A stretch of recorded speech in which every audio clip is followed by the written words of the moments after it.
Big news out from the Royal Mint. They are going to be doing a Queen's Beast Series 2, although it's not going to be called that. It's the Royal Tudor Beasts Collection, a 10-coin series harking back to the pomp and pageantry of Henry VIII and the Tudor period. It's going to be a really interesting series to see how it goes, with a brand new designer as well.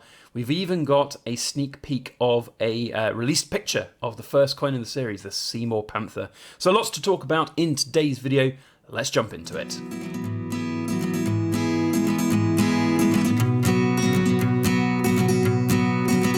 Hello everybody, Backyard Bullion here, and a warm welcome to you all joining me for another Precious Metal Ramble.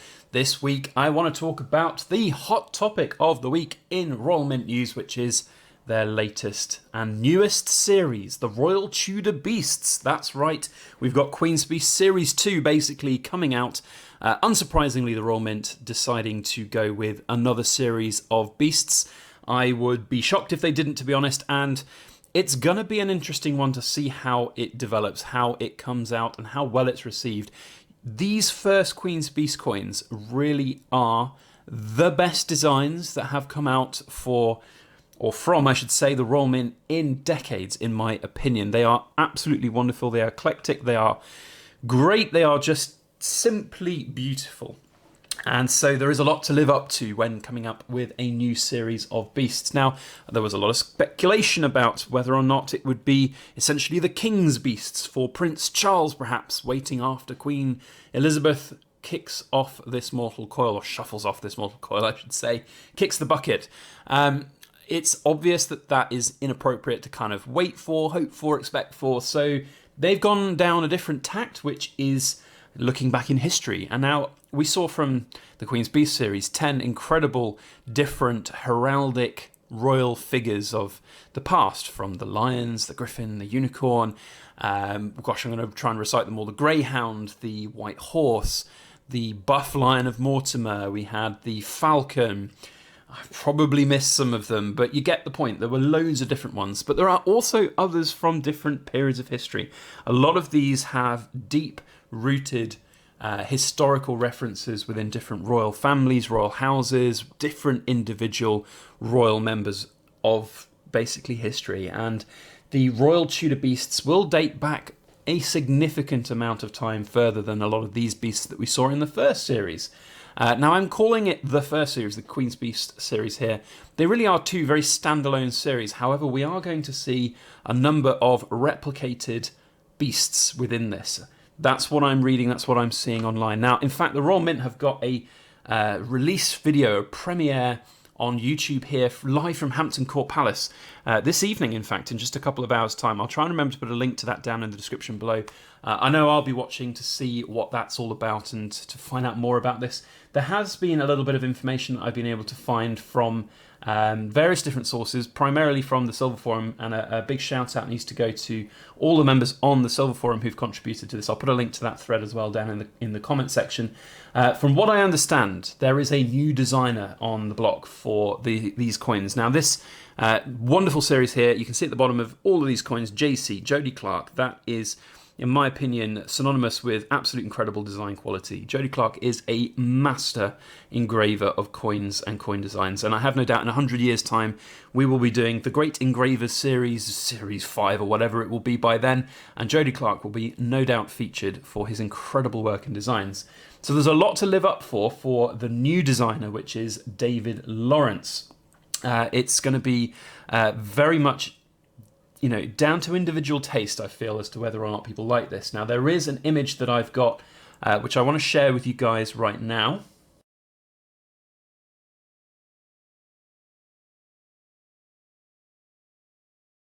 So from what I understand, that's the first issuing that we're going to see, the Seymour Panther.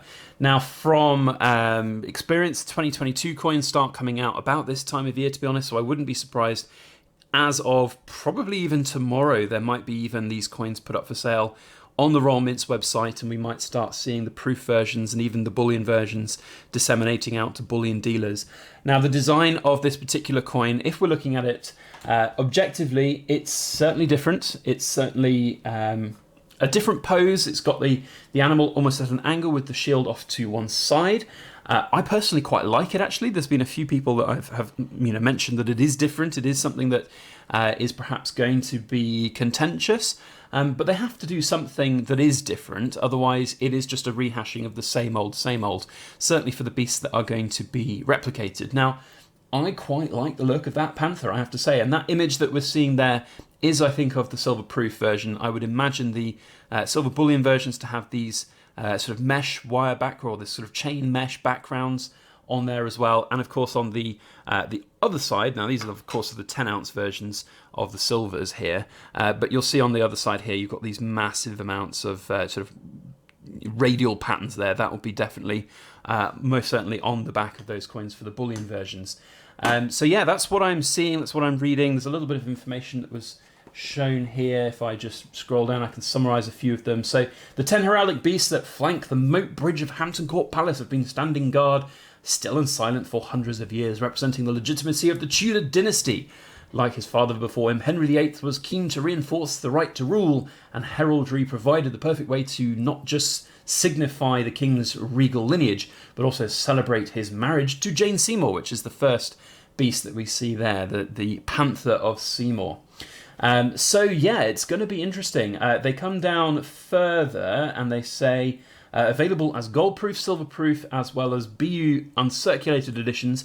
This coin will be the first to be released from the 10-part collection with the Lion of England, the Bull of Clarence. So there we can see two replicated beasts straight away. The Tudor dragon instead of the Welsh dragon. So this is the red dragon of Wales. So that will be a new one. That's going to be good. So one new one. The Greyhound of Richmond, that's going to be a change. Then we've got the Royal Dragon, which again could be a different dragon. I don't know. Is this the Royal Dragon? Is this the Welsh Royal Dragon? I don't know. So potentially a new one there. Yellow Beaufort, again, that's another replication. Seymour Unicorn, Queen's Panther, and Queen's Lion.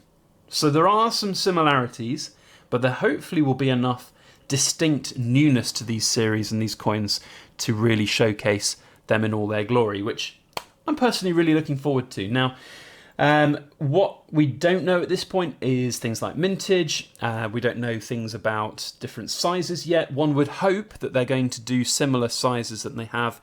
The sun's coming out now and looking at these coins.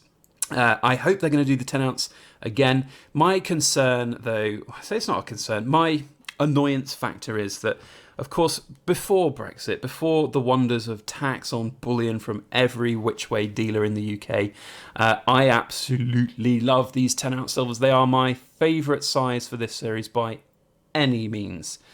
But they're just so bloody expensive with the VAT added on top, and as a investment, it does lead me to question whether it's perfect. Look at that light to do.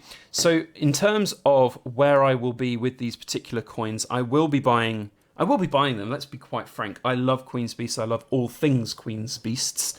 And this is, I think, going to be a really popular series. One thing that I was talking to Mrs. Backyard Bullion about when she was sort of soundboarding it with me, she was saying, what about buying right from the start? Are we going to wait and see how the market goes, or are we going to buy things from the start of the series? And I personally think that this is going to be a particularly popular series. I think it's going to probably be similar in its popularity to the Queen's Beast series. I think there's a number of things that will come out from this as well. The Queen's Beast series will grow in premium and price. I think that this series, if done well, if the second series is done well, it will propel the first series to even higher highs, because the increased demand for having the whole 20 coin set will inevitably happen. And likewise, if it is a flop, if it is bad, if the designs are poor, or if it's just the exact same replication of all of the others, I feel like that's also going to help the first series of the Queen's Beasts. So either way, I think it's going to be an interesting one, certainly to observe and see how things evolve. In terms of my own personal strategies, gold is going to be where the focus lies. I do feel like just to have them, the 10-ounce versions of these coins will be incredible. But again, it's about whether or not they can actually be anywhere semblance to a decent price point with the VAT added on top. It is quite annoying to have that, because I love these coins. I really want to collect them, but the silvers just don't represent a great deal for me at the moment with the VAT added on top. In terms of the proof side of things, I probably will be buying the proof versions. So if at all, if I do go for any of the 10-ounce versions, I might end up doing the proof versions, because at least with a proof version coin, you've always got this, you've got this je ne sais quoi, this extra layer to it. It is proof, it is different, it's going to be very low in mintage. That, for me, strikes potentially a better balance than getting the BU versions, which, whilst will have some premium growth on them, potentially will not necessarily go above and beyond where the VAT levels were for myself. I could be wrong, but that's possibly where I'm going to go with that. In terms of other proofs, definitely going to be doing the gold. I'm not sure I'm going to be doing the 1 ounce gold proofs for the whole series. That's quite the commitment. At current issue price of over £2,300, I think it is, for each individual Queen's Beast, you're talking, 23, 24,000, maybe even 25,000 by the time the series is done. Another thing we don't quite know at the moment is whether they will be the same speed as the previous Queen's Beast series. In my opinion, it's great to have multiple coins coming out per year, because quite frankly, I don't want to sit here for another 10 years and make a video once per year about them. I want them to have a buzz about them. I want them to be exciting. I want them to be coming out with a new coin every 3 or 4 months, and so I can make more content here on YouTube about them, but also grow that collection faster. We don't know if there's going to be a completers edition coin yet either. That's not been revealed. I would imagine there will be. It's kind of, the precedent has been set really from the first Queen's Beast series about that completer coin. I certainly will be buying it, and hopefully any kind of coin box display people will accommodate for the 11 coin. Although we say that, it's a 10 coin series, so perhaps it will again be this kind of added on extra at the end, but I suspect that they will, certainly if this series ends up being popular. So I am a big fan of this series in principle. I think it's a really interesting concept. The Tudor Beasts, looking back to the heraldic, that's a hard word to say, history and pageantry and regality of the British monarchy. That's what makes Britain different from the world. We've got this monarchy. It's all sort of linked within English and British history. It's really very interesting indeed. Big test for new designer and illustrator David Lawrence. I am looking forward to your work, good sir, and I hope and wish you all the best with the designs. From what I've seen so far, the Seymour Panther looks good, and I think this could be a winner. That's not financial advice, do bear that in mind, but I do like this. I like this a lot. So I guess we'll see how it goes. Got the launch event happening in a couple of hours' time, so maybe I'll see you on the live chat of the Royal Mint's premiere here on YouTube. We'll see how that goes and see what they've got to say, or what they're unveiling. I don't quite know what they are unveiling. And then maybe, I don't know, maybe next week we'll see some coins come out. It's usually a Monday that you see these things come out, but perhaps with the big release premiere happening on this evening, we'll see some coins come up tomorrow. Who knows? Keep an eye on the Royal Mint's website is what I would recommend. All right, well, that's it from me about this particular upcoming series. Let me know your thoughts down in the comment section, what you think about the series, about the new Queen's Beasts Series 2, or the Royal Tudor Beasts as they're called. It'd be really interesting to know your thoughts. Are you going to get them? What are you going to get? Are you going to get the golds, the silvers, the proofs, the bullions? Let me know down in that comment section. Otherwise, we'll see you on the next video. As always, please make sure that you like, share, comment, and subscribe for more.